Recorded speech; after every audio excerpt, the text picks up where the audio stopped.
Hello, ladies and gentlemen, boys and girls. We're back at you for another go here on our program about the history of the building of the Senior Center and the Friends and all of that sort of thing. And as I told you at the end of the last show, that we are going to talk quite a bit about the people that helped us, both corporate and individuals. And there was so many. And Norma is going to tell you about each and every one. Hopefully. So go ahead, Norma, take off. Well, where do you begin? I have a list. Well, group thanks at the top, all the companies that helped us. Yeah, and we're going to forget people. I know. And so let's apologize to the ones that we have forgotten right now. I know. But it's, we're not perfect. No. Like McDonald's flooring. They put the floor in the senior center and they did a marvelous job. And, it was, it was mostly family. Mm-hmm. And it was really done professional. And I can't say enough about all of them. And we're like Hamlin Cabinets. It was Hamlin himself. I knew Mr. and Mrs. anyway, mm-hmm. and I knew the children because I had Stephen in Sunday school, mm-hmm. and he was a really nice boy. And there was O'Keefe Painting, and Sterling Carpenter, who did the reception desk in the carving. He was an older gentleman from Plainville, came in, he measured, and he had that desk done before the building was mm-hmm. done. And he was so proud of that. And the benches that were outside, not outside, but in the entry hall, mm-hmm. he did the benches. And we had an area where the TV was, and he did the cabinets mm-hmm. for that too. Yeah, like an entertainment center. Yeah, which is gone now. Mm-hmm. I mean, they had to make space. And Giorgio, they were the ones who constructed the building in itself. And Bob Nicodemus was the overseer, and he was a townie. Yeah, architect. Yeah. So he, Mayflower Textiles, CBS Bar and Restaurant Equipment. They did the whole kitchen. Mm-hmm. And when I was director, if anything was wrong, I just called them. Mm-hmm. And before I had the phone hung up, they were down there and mm-hmm. it was fixed. Yeah, they were marvelous. Oh, they did the stove, they did the dishwasher. And we got the refrigerator and the freezer from Southwood Hospital, and that's someone else that we should thank too, because the state. Let me tell you, we could take whatever we wanted, and we did. Mm-hmm. And we took just about everything from the kitchen. Didn't take the stove because it was electric and we had gas. We didn't take the sinks because back then it was only a 2-bay sink, now it's a 3-bay sink. But CBS took everything that we couldn't use and replaced it and gave us money for it and replaced it with stuff that we could use. Yeah. And there was TLC, the cleaners from Rentham. I know the town hired them, but they used to do extra for us. If there was something, we were having a big occasion or something and I needed a little something done, They came at night when no one was there, so they did an excellent job cleaning the floors. It was, they were great, and That's you great. got to know the people. Yeah, it's it's only like 30 years ago or so, but still. The town it's changed in 30 years. But the work ethic has changed too. Now somebody comes in to do cleaning or something and it's good enough, that's it, and out the door they go. Mm. And they're constantly looking at their watch. And they do it during the day. Yeah. And how can you really clean with people there during the day? I know. And The Boy Scouts. Mm-hmm. The Eagle Scouts, one Eagle Scout built the shed out back. They built benches for the walkway as you go in. They did a place for plantings, a raised bed, and we used to plant tomato plants in there because the animals used to get. We had to be careful what we planted there, and the animals. And a few of the seniors snuck out there too and were grabbing them. Well, we like to do tomatoes, and then the outreach could take fresh vegetables to when they went and visited, But and I know, Dennis O'Keefe was painting. I wrote some of them down. The Previtts, and the Friends. The Friends bought all the plantings for the outside. Yeah. And Charlie Groff planted them. I mean, he was one of the ones. Charlie liked to be out there working the dirt. Yeah, and David Capone, the general contractor. Mm-hmm. And National Trailer Storage. They came in with a big trailer and took everything from Southwood and stored it because we got all that equipment before the senior center. I don't even think it had started yet, and stored it in one of their places. So it was really everybody. Everybody helped. And I know there's so many people here that we just forget to thank. It's not that we've forgotten them, but we just thank you. Yeah. And people did things and didn't expect to thank you. Little things, that really helped. Lee Previtt.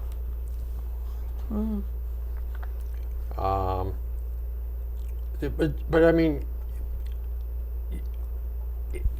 a lot of folks came in anonymously and did something. I can handle that, let me give you a hand with that and stuff like that.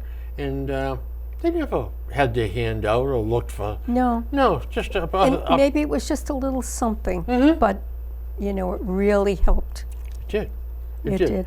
Yeah. And the bus drivers, Charlie Gattoni. Oh yeah. Well, he's the one that was there when I came in. There was another bus driver. Yeah. An older gentleman. I think his last name was Martin, and he was quite a bit old and only stayed a few months while I was there. And his wife used to travel with them all the time. But Charlie Gattoni we had for a long, long time. He lived at Hillcrest. And we hired Alfred Olette because Charlie wanted to play bocce on Wednesdays, and Wednesdays was a big, at the Federated Church was the drop-in. So that's how we got Fred. And Charlie was such a good guy. And I really have got to get you to tell the Charlie Gattoni story. Oh, it's kind of sad too. Well, yes, but folks, pay special attention to this. This is one of the great stories that I've heard. Well, one night I had a dream about Charlie. And it was the dream we were riding in the bus together. I was sitting way at the back and he was driving. And while we were going through Dedham and by the old house that I was born and brought up in, I don't think it's got anything to do with the story, but we were. And after we passed the house, he stopped the bus and he walked to the back of the bus and handed me the keys and said, "Norma, I can't drive for you anymore." That morning, I received a phone call. He had passed away that night. It was like, oh, wow. Yeah. But that's how Charlie was. His dress was perfect. Everything was perfect. Nothing was. But can you imagine that, folks? It was a little scary for me, and I thought, wow. And was it about the approximate time that he died? It was. Yeah. He died early morning, 4 o'clock or so. Wow. It was the strangest dream. And of course you get up and I know I was in the bedroom making the bed, and when I got the phone call, that he had passed. Unbelievable. Yeah. So And make that what you will folks. I know, that was a little scary. And then we had Fred, and he lived in town, and he was an old truck driver, big guy, and he treated the seniors like family. He really did.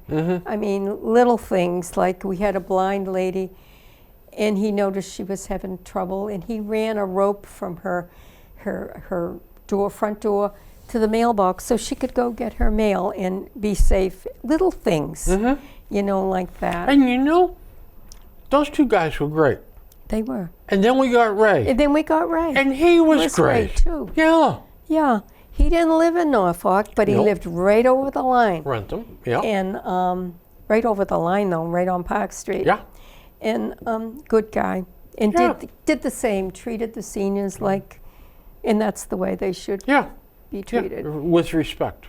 Yeah. So those were the 3 bus drivers I had while I was, you know, and And all 3 of them were all-stars. they were. And the health programs we had, the Walpole VNA. They came in on Wednesdays usually, and they did blood pressure and then answer any questions that you had about your health or anything. They were big in the flu clinics, in any clinics we had. They were there, and you could call them anytime too. And other things like exercise. We had a Tai Chi instructor, Elliot Edwards, that, I mean, he went out of his way. He actually helped people. He went to some of their houses and, you know, helped them.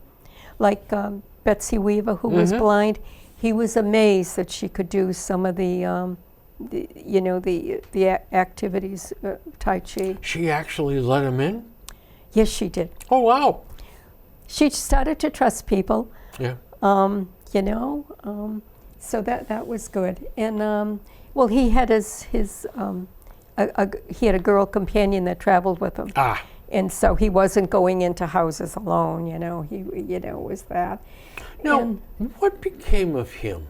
He left. passed away. Yeah, he passed away. Yeah. Early. Early, He that's had, right. He had some kind of cancer, I Yeah. do believe. Yeah. Yeah. Yeah. Then, of course, Betty Ray started the walking Walk club. Yeah. And, you know, we had yoga like they do now. And, of course, we had dances, line dancing, which is kind of going out now. But we had that, and people enjoyed doing that. You know, and then we started, if you want to know some of the programs we had. Yeah, well, because we had the hairdressers come in, too. We did. And she is still cutting hair in her own studio for her old customers at the same price. Yeah. I'm not going to tell you the price because I No. don't know what. But she's still doing the old customers. I can't believe what the barbershops are getting for prices. For years. Well, this young lady, even seniors, she gives a break to. Yeah, but I, for years upon years, went to Dave's barbershop, Bill's barbershop in the center of Foxborough. And when Bill passed away, his son Dave took over. $5. That's what he charged in the beginning, and never changed the price. Now it's 20.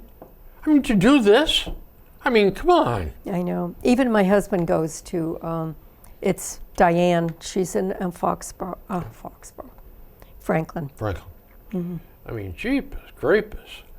But anyway. So. So, now, programs. We had programs coming out of our eyes, didn't we? We certainly did. And that's another thing we're probably going to forget mentioning some of them. Yeah, but the pewter program at Bay State Prison. That was a fun program. Yeah. It really was. It was good for both the seniors and the inmates. They got to know one another. I guess it was at Bay State. And the pewter program, they provided lunches. We had so many lunches. And I think one of the inmates had a restaurant. And so they were delicious. They would, and they had one all the time for different occasions. They always had. And sometimes I provide the entertainment. And of course we had Chauncey Eisner with his violin, and he could sing. Well, he was a big hit. And when we sat down, we always had, one of the inmates was assigned to our table. So he waited on us, and if you needed anything, he was right there to help. And it was good. I mean, they were nice young men. They really were. And I think the prisoners at Bay State, I think they were ready to be released, or they were? The pre-release center was there, but I think that was a little later on. But just the same, the maximum security was Walpole, and median security, I think, was Norfolk. So there were trustees that could work outside the walls from Norfolk Prison. Well, this wasn't Norfolk Prison. This was Bay State, next door to it. Oh, okay, but it was all part of the Norfolk part of the prison. same. Yes, and that was the pre-release center. Okay, and then we had a quilting program, and we had several ladies who liked to quilt, and we went in and quilted with the inmates, and there was one young man there, Joey, and he had long hair, and the ladies used to, tease him, and they'd cut pieces of the material, and they'd tie his hair back in a bow. And of course, we weren't allowed to leave, or anything. So when it was lunchtime, because he made sure he took the bow out of his hair so no one would see him, they'd get our lunch, and they'd bring it to us, And Joey brought my lunch once, and there's always milk and a sandwich or something. And I wouldn't drink my milk. And he said, "Darby, you're not drinking your milk?" And I said, "I really don't like milk." I got the lecture on why I should drink, how good it was for me, and the whole bit. And I said to him, "Well, Joey, you cut your hair like a boy's haircut, and I'll drink milk." So anyway, the next week I called and I said, "Oh, we're not coming in this week because 2 of the ladies are sick, And they said, "Oh, we got a surprise for you, Norma." And I said, "Well, now, you can't let me go a whole week without knowing." And it has something to do with milk. So when we went in the next week, Joey had this big smile on his face, and he had cut his hair, just boy's haircut. And they brought the lunch, and he said, "Well, Norma, if milk is going to make you sick, you don't have to drink it." But I drank it. I figured, I made a deal. You've been a positive influence in somebody's life. I always wondered what happened to him, because I know. Nice young men. And then when I had the car accident, they made a quilt for me. And the next time I was able to come in, they presented the quilt to me. I still have it. I haven't used it. It's in my hope chest, and I've got it there. I have pictures of the boys down at the prison. Well, I saw that. Yeah. But, that's great. So anyway, then we had a kazoo band. I remember. I'm telling you the fun things. In the kazoo band, Charlie Stacy was on the keyboard, and Ada Harper was the director. And of course, we had lots of seniors that, and they were like a kitchen kazoo band, and they called themselves HOP, Happy Older People. And they wore white, like the chefs wear the white aprons with HOP written across the top. And we were a big hit because we went to nursing homes. Of course, we didn't charge anything either. We could have been out. That was part of the big hit. Yeah. We could have been out all the time, but we just made it so that we only went out a couple of times a month, But and the seniors loved it. And Paul Toomey used to sing. He lived at Hillcrest Village, and his wife was named Cecilia, and he used to sing that song, and it was Cecilia, you know. And so, it was a fun time for everybody. The kazoo band people loved it, and the patients at nursing home Sure. loved it. They were about the same age, Yeah. and so it was really, kind of a nice thing. A nice thing to do. Yeah. And then, of course, the dinner dances that we had. And we had them in the evening, like 5-ish o'clock, Yep. to get the younger seniors in. But still in all, we ran the bus so that the other people, the older ones, could Yeah. come too. And it didn't run that long, that late, so. And we had bands. Glenn Miller, Jimmy Dorsey. Oh, sure. And of course, we didn't have the walls, so we had plenty of room. We had a divider that, like an accordion, that pulled if you needed privacy in the library. But we could leave that open, and sometimes the band was in there, Yep. so we could have the floor for dancing. Yeah. And we did have people danced. Sure. We had a Well, good when you time. have a dance, that's what they usually do But there. some people just sit, they don't. But, you had people like Georgia Jones. Oh, she got everybody up, And so it was fun. And, of course, we had a lot of children volunteering to serve. And Ray Davis always did the dishes. He was not only a bus driver, but he just was an all roundabout person that did everything that was needed. And he may not have worked his 20 hours driving the bus, but he worked more than 20 hours. He picked up for bingo, and waiting for the people, he sat at the desk and answered the phones and all that. So that was almost a whole day right there. So he's very great guy. Oh, Great guy. we had so much. And you take the people shopping and bring them back to Hillcrest and carry the bundles up the stairs to their apartments or carry them into the ground floor apartments. I mean, he just went above and beyond. He did. Yep. He did. Yeah. And if they needed help putting the stuff away, a lot of times we didn't know, but they were really good people. And we had breakfast in Richard Corners in Beth Valley. Ran that. And we had that's the one time we didn't run the bus because it was on a Tuesday, and the bus was out grocery shopping. And we had breakfast. Still 8 o'clock. had 12 or 13 or 14 people though every Tuesday morning. Sometimes more than that.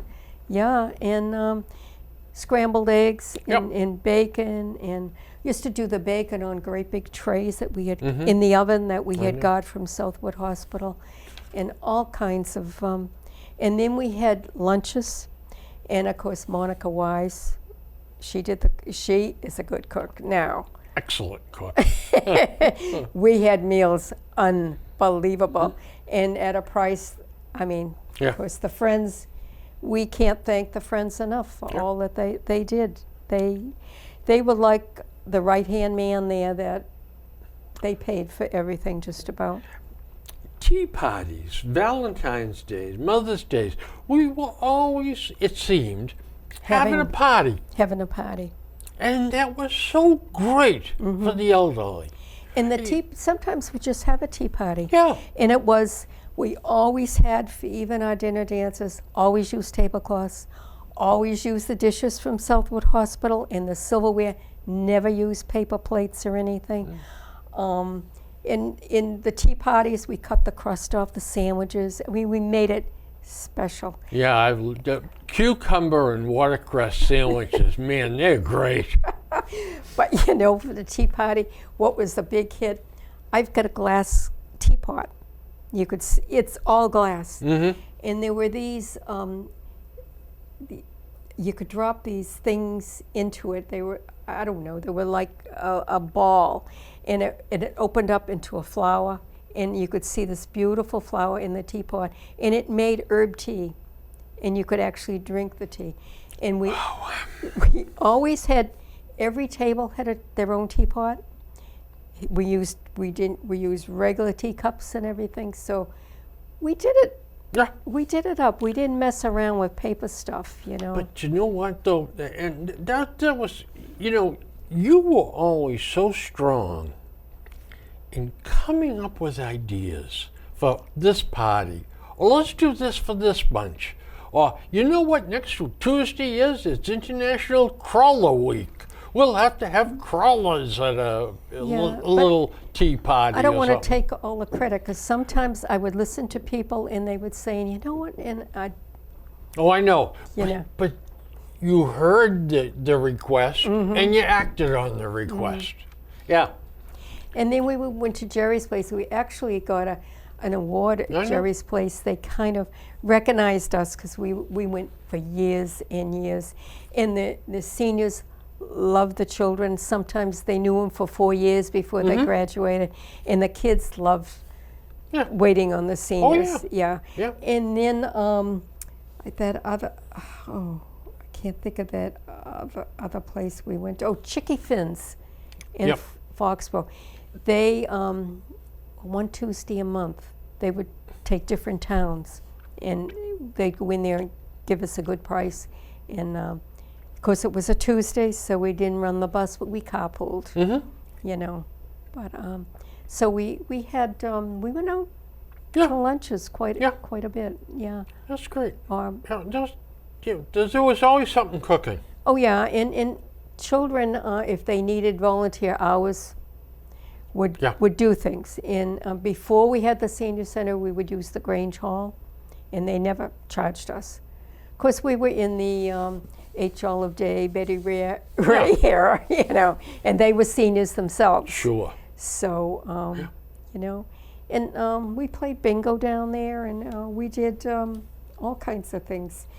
And then Kevin Gleason, he was the technology person, and he ran a computer class and taught seniors how to use the computer. And that was a big hit. And there's a plaque on the wall down at the senior center for him. And then we had the fishing derby. That was a fun trip. And the Fin Fur and Feather Club invited us. And they stocked the pond with fish, and then we had a big cookout, and they didn't charge us. And the only thing was to, if their elderly seniors could come, those that were retired, 3 or 4 guys, it wasn't much. And they did all the cooking for the cookout. We brought the food, but, and they caught, I think it was 3 fish. We couldn't catch any more than 3. And then Paul Reinhardt, I remember him, never caught, of all the times we went, he never caught a fish. Finally, he was on the other side of the pond, he caught one. He was so excited. He held it up for everyone to see, and it slipped out of his hand and headed down towards the water. And he headed down towards it too. He went in. It was so funny, you know, but good sport. Yep. A good sport, yeah. But and then after the cookout, of course, it was fin, fur, and feathers. So it was a hunting. It's a hunting club too. They the seniors could shoot skeet, and anyone that was interested, they took them over to the. And there was one someone who belonged to the club had a license, you know, to instruct, and so he was always there. So it wasn't like they were just, you know. Yeah. So I don't know. I never really liked that idea of the skeet shooting. I mean, what does skeets do to me? You know, we saw I'm going to shoot them. But it was a No. fun thing to do. Oh, all right. Wasn't fun for the skeets. Getting their little brains blown out. It's a piece of clay pot, you know. Really? What do you think it is? Well, I thought it was a real sort of a baby something or other. No, it's artificial. Oh, that's good. I'm glad I know that now. And you know who loved to do that? Is Thelma Ravinsky. She was the first one in line. I can imagine. I can see that. I can see that. And then we had cribbage tournaments, and there were 4 towns. Yep. And we had a trophy, and we started it. Richard Prentice, who passed away, his big passion was cribbage, and that's how we started it. and that was so much fun getting together with the other towns. And then for years, another town would have a tournament too. You know, the 4 towns would each. Franklin. It was Medway, Rentham, Millis. Oh, well, Franklin didn't? No. There were 4 Oh, towns. okay. Yeah, I thought so. Yeah. Yeah. So, but that was fun. And then we had the tax relief program. We were in town, and we won an award from the Executive Office of Elder Affairs. People could go into to different places if there was a job available. They could go in, like the library had a lot of openings, and they could work up to $500 off their taxes. I think it's still. I think it's more than that now. It's more than that now. It's a good deal. It's a good deal. Yeah. But I don't know. We had a poetry group who published their own book. And then did you know Grace Burke? Yeah. She published a book too. Mm-hmm. And there was Pauline Brown. She also published a book. Yeah, that was banned in Boston. Oh, it wasn't. No. You're making that up now. I was thinking of another book. I bought, and they sold the poetry group that we had there. They sold their books, and I bought one, and I got everybody to sign it. I have it, and I thought maybe that should go into the library. Yeah. Because otherwise, your kids are going to throw it in the dumpster. Well, they're not going to know what it is. Yeah. Yeah. But Out it goes. I don't know. I've got some kids that are really, into old things. So, and even some of the grandchildren. And then we always participated in Homes Community Day. Mm-hmm. Always. And we always had a booth and sold baked goods. Until one year, it was the hottest year you'd ever want to imagine. And all the baked goods started to melt and slide. Oh, we had one big mess. And all the people got sick eating that stuff too, and they never wanted to have it again. So we never had a booth again, but what we did was we had a lady walk around in an old-fashioned outfit. As a matter of fact, if anyone needs an old-fashioned outfit, get in contact with me, because I still have the skirt and the hoop. It was a big hoop skirt, hoop that went under the skirt, and the skirt had lots of pockets, and we filled it with candy, and then we walked around the community day and let the children pick candy out of the pockets. And that month we got extra newsletters, and we passed them out to the parents that were with the children, so they could see what happens at the senior center. But and then the Friends group, to make money, they did everything. They sold coffee at town meetings. The biggest hit was the Irish bread they sold at the train station St. Patrick's Day. No matter how much Irish bread they had, they sold out. And they did all kinds of fundraising. They had raffles. They sold quilts. They went door to door shoveling snow. No, they didn't. Oh, I must be thinking of somebody else. You're thinking of the Lions Club, and there's another good group. Another good group, yeah. Yeah. And then all the bus trips that we took that the Friends paid for. Yeah. I mean, we didn't charge anything. No. And I know the town paid for the gas, but the Friends, they were instrumental. We brought a group down to Lizzie Borden's house down in Fall River. Now that was fun. And we put on a Lizzie Borden play. Yeah. Norma. Now, you see Norma, this lovely great-grandmother, just a sweetheart. Well, I must tell you that in Lizzie Borden's house, in the bedroom, the parents' bedroom, there was some change on top of the bureau. She swiped a penny. I replaced it, though. Yeah, with another penny. With another penny. But she swiped one of Andrew's pennies. And guess what happened? We went out to the bus and it had a flat tire. Andrew Borden got you back for swiping his penny. I also lay down on the floor where the bodies were found. Yeah, That was fun. it was. It was a fun time. You know what? We should have gone. We should have gone down there this summer. Not too late. Wouldn't be the same. I know. It wouldn't be the same. I don't know if they have a bus to take us. Just us. Well, In a car, are you talking, or a bus? We went down in the bus. Yeah. We had 20 people anyway. we went down. One way or another, we should have gone. We should have. We should have. It was just a kind of fun It thing was. to do. It was. You know. Okay. Truth in advertising, folks. I really can't figure out horse racing. Women still puzzle me to this very day. I have trouble with computers and smartphones and everything. But one thing I do know about is Lizzie Borden. I have read every book written about Lizzie Borden.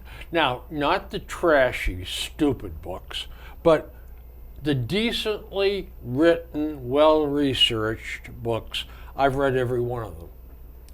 And then to go down, after reading all that stuff for years, to go down and walk through the house and stand right exactly where Lizzie must have stood to kill her father.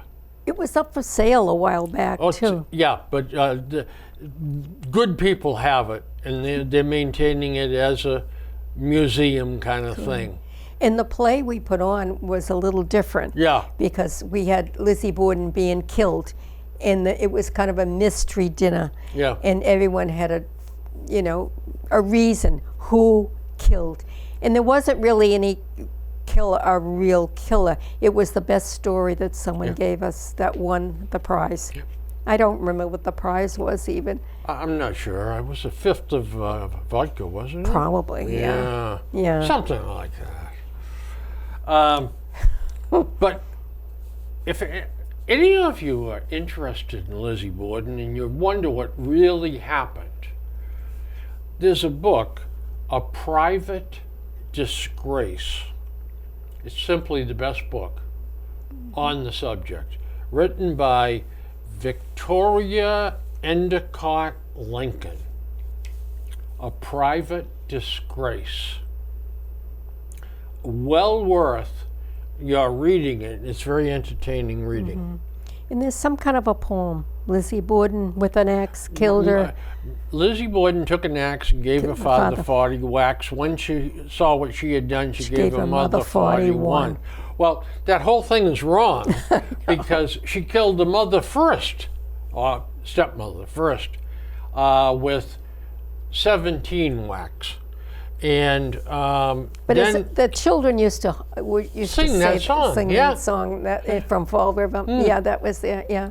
And then she killed her father with 13 whacks. But to walk through that place after reading all about it and studying about it for years, it was a fun day. It was. We had a good time that day.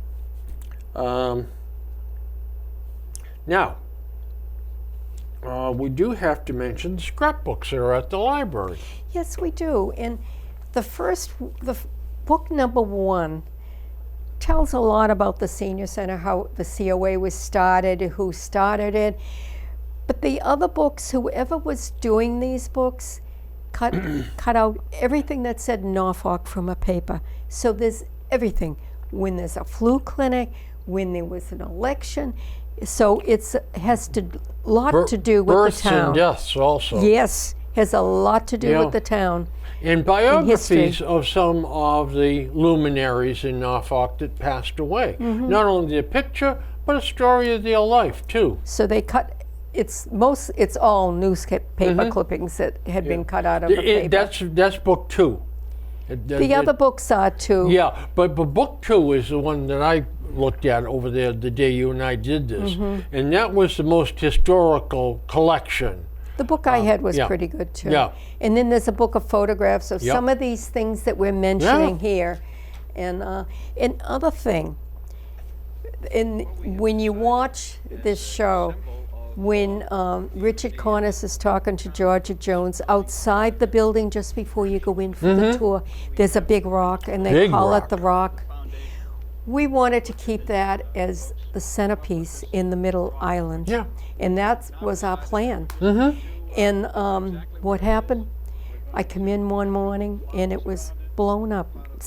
They had put it into pieces and had pushed it into the hill. Someone Didn't know. counted me. No. They didn't. Someone deliberately did that. They said, this is stupid. No, there's a lot of people have rocks. That rock came out of the foundation of the senior center. You don't accidentally destroy a rock like that. I have a piece of the rock. But listen, Norma, that company that did that expected to be paid. They had to drill into that rock And put dynamite. in, 'Cause it was and big. then detonate it. So someone had to have said, destroy it. And a construction company had to have said, it'll cost you $600 for us to destroy it. And somebody had to say, do it. Well, it was pushed into the hill anyway. Yeah, that wasn't an accident. Okay. Somebody should step forward and accept the responsibility for that. But anyway, I felt bad over that, but that's all right. You got know. a piece of it. I have a piece of the rock. Yep.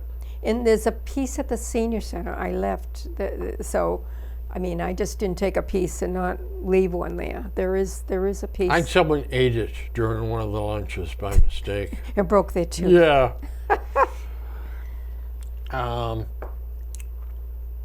And there's probably a million other things.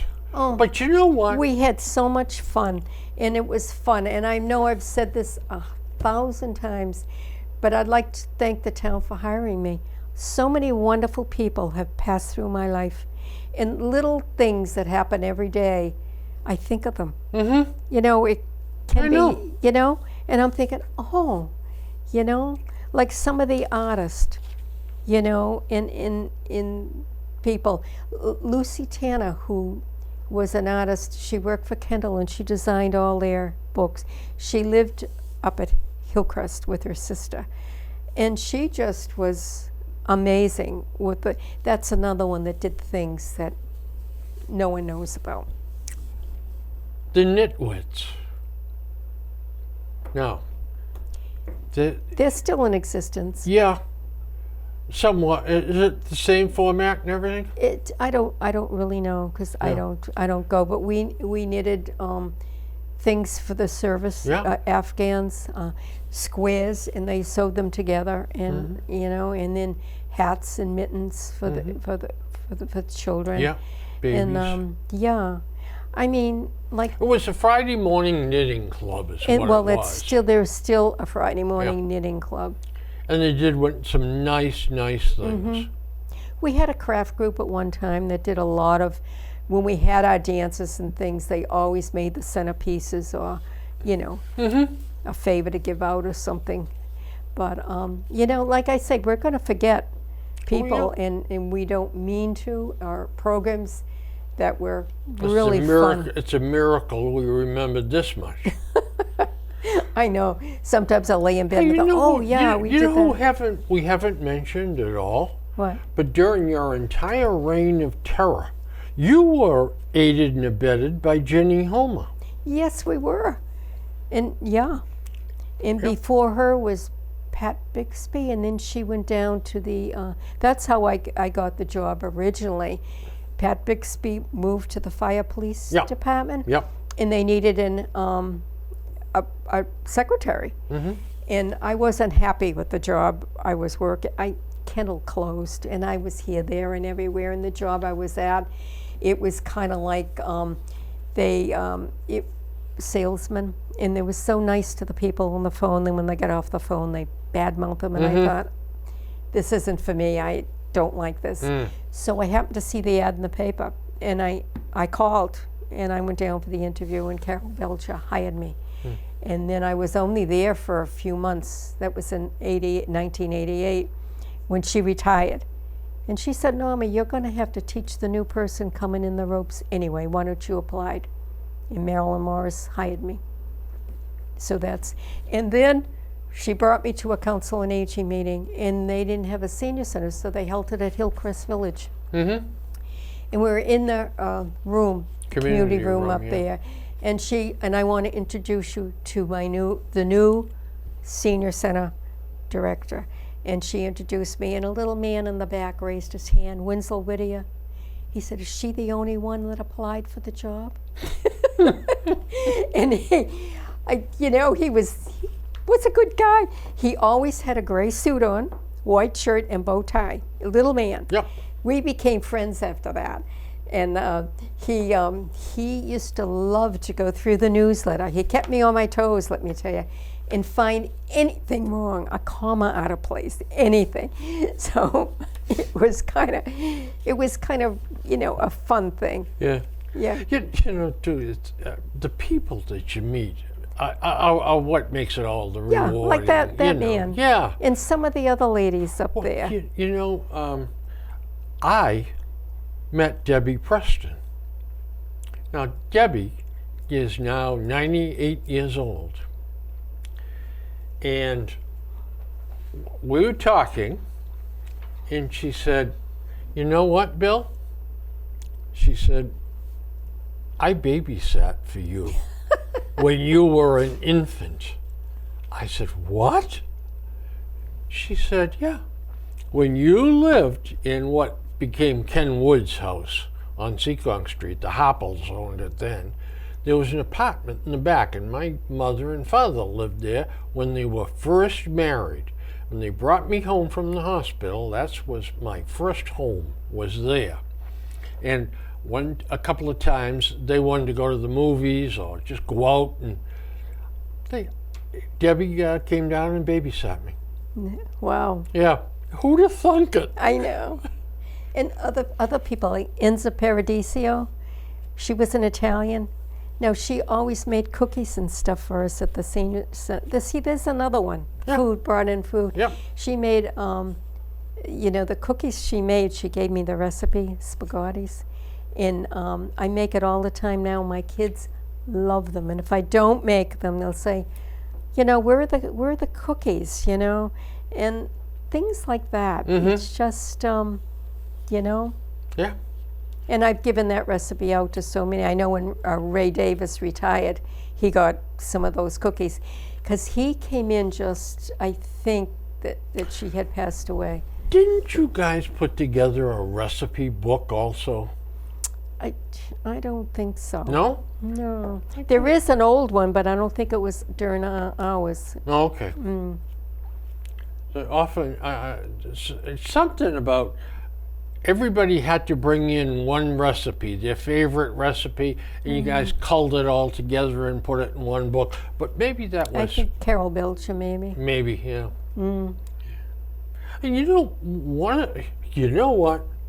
Since we're thanking everybody, we ought to throw a thank out to the Federated Church. Oh, big time. From the time the COA started, they offered their place for meetings. Yeah. Right from the beginning, didn't charge. No. Yeah. When we were having problems of late, up to the senior center, they welcomed us. Yes, big time. Big time. Big Volunteered to help the lunches, and they were marvelous people. They are. Yeah, really. Can't say enough for them. I can't. No. And I'm still friendly with a lot of people from the Federated Church. We see them at the lunches. Yeah. We do indeed. See them at the grocery store. Yeah. We joke about it. Oh, I beat you this week. So, I think now we have probably beat the subject pretty well to death. I think so. And I think it's probably now to flash forward to the present. and find that this year, 2020, it's the 20th, 2022, I'm sorry, is the 20th anniversary of the opening of the senior center. And also, it's the 50th year that the COA came Yeah. into existence in So we get 1972. 2 landmark. Yes, Eleanor happenings. Pearson and went to the town, to the selectmen, Yep. and asked if they would appoint someone and form a COA, Yeah. and they did. Her and Betty Alamascourt. And Betty Alamascourt was the first director. At the Federated Church, she ran little programs. Eleanor helped her, and they ran little programs, and then they hired Carol Belcher, and then I got hired. And you know, too, tip of the cap also to Scott Kirzano, the pastor at the church. Jeepers creepers. He rolled his sleeves up and worked right along with everybody else. Yes, he did. I hope Like I say, like you just thought of him. Yeah. You know, there's people that we have forgotten that, you know, Yeah. we have to apologize. But listen, we've got these anniversaries, but it's all behind us now, and the challenge is what we do with the next 20 years. Yes. So, And the Friends, we have to thank the Friends of the Council on Aging. Everything you see in the center is provided by them. you know, Everything outside was provided by them. The bus was provided by them. people have asked me, you know, what's up with the Friends? What do they do and all that stuff? I think I'll put you to sleep here with a couple of the Lifeline, which is a medical device that goes in people's homes for people that are afraid to be alone, that might need emergency help. We put those in people's homes. We pay for those. If they can't afford it but need it, we get it and we put it in. The Friends pay for that. We've got 32 of them now in Norfolk in different homes. The school, our bus. We purchased a bus for $75,000. And it's being sadly underutilized, but we stepped up to the plate and did it. We have lunches. We charge $2 for a lunch, which covers about 10% of the 20% of the cost. The furniture, all the furniture in the senior center was provided by the Friends. We bought it or we got it. Not only the furniture, the curtains, The the rugs. curtains, yeah, everything. Everything. You know, we inherited a skeleton. Even the paint on the walls. Yeah. Yeah. The Friends paid someone to come kitchen. in. All the stuff there. When the freezer crapped out 3 or 4 years ago, I mean, we were on the phone and we had a $4,200 freezer coming within a day or two. It's because you use local CBS. Yeah. They came, took the old one out, put the new one in. It was just, and I think that was the secret. We used local for everything. The television set that's up there, 2 television sets that are up there. Guess who paid for those? The Friends. The library bookcase. That came from Southwood Hospital. Yep, but storage was paid by the Friends. And the trimming around the edge, Mr. Carpenter put that in, and I imagine the Friends picked that up. Yeah, you know, we talked about all the stuff we got from Southwood Hospital, and we picked it up and it went into storage. But the Friends paid the storage fees. The town didn't. We did. It was some, but most of it was free. Yeah. Not all of it, though. Chairs, tables, purchased by the Friends from Simons in Franklin. the exercise equipment down in the cellar, down in the basement, the poker bikes. tables, the chairs down there, all paid for by the Friends. The outside tables, chairs, Everything. everything. So, and the different things that are growing around the senior center were planted by Friends members and probably paid for by the Friends. All the dances, the bands, Yeah. all the food, all that Yeah. the Friends took care of. Anything I needed, Yeah. I would talk to the Friends. Sometimes I had money that I got back to the town because the Friends picked up just about everything. Yeah. You know. And we and continue to pay for the newspapers that come every day, coffee, tea, milk, soda.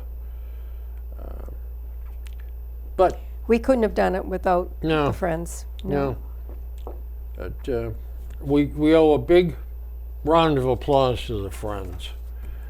I came as Friends president after it was all done.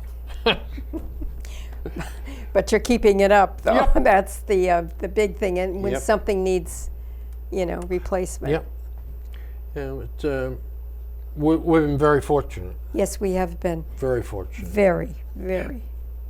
So, what else do we have to add? I think we've said We've it all. said it all? I think we have. Well, Thank you, everybody. Well, yeah, absolutely. And thank you, folks, for tuning in. And If you have any questions, just Yeah. call us and yeah, ask give, us. give us a holler. And by the way, too, if you know of anybody that's hurting,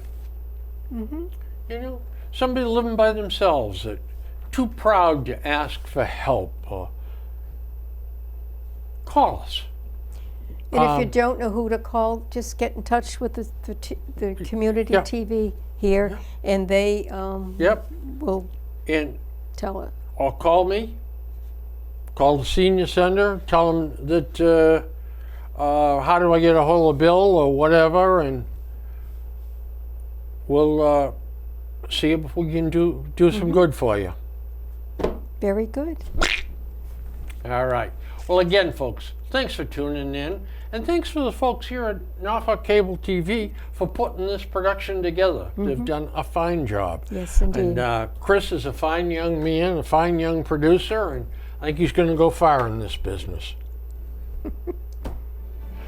All right, folks, have a good one. We'll catch you next time. Bye-bye. Hopefully, we'll do some more of this stuff.